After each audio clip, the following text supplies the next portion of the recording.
In a previous video, we forged out a feather Damascus billet for a knife. Today we're going to start forging that knife. I've already cut the billet in half.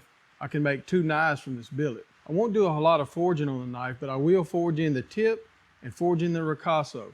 Too much forging will cause distortion in the pattern, but forging in the ricasso will force the stem of the feather up in the middle of the ricasso. Some people like that look and some people don't. So let's get to forging.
So we've got our blade profiled.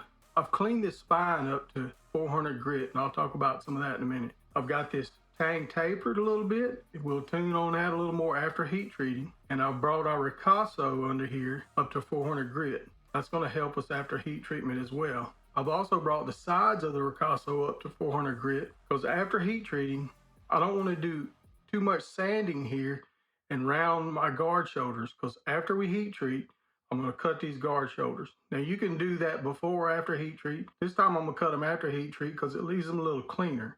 I like to get the ricasso up to at least 400 grit so I don't round those shoulders when I start my final hand sanding.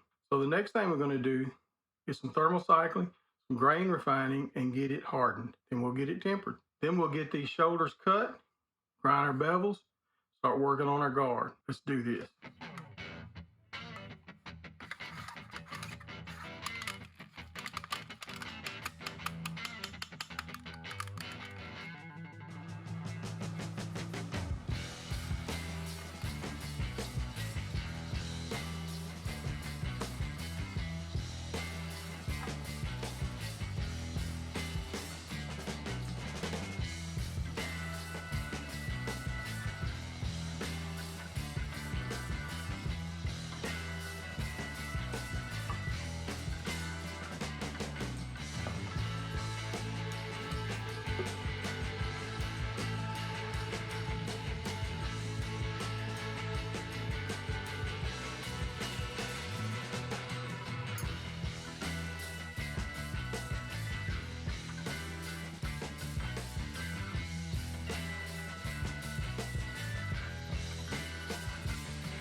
All right, we got our blade ground, and I finished it up to 600 grit. I like to finish it up to my final finish or close to it before I fit the guard.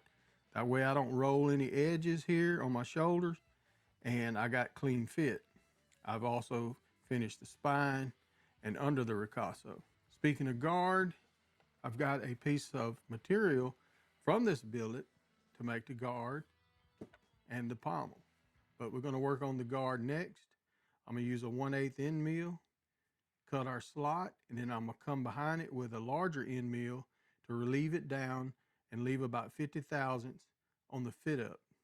So this will become the front of the guard. So right now, we're going to lay this guard out. I've already got the center marked.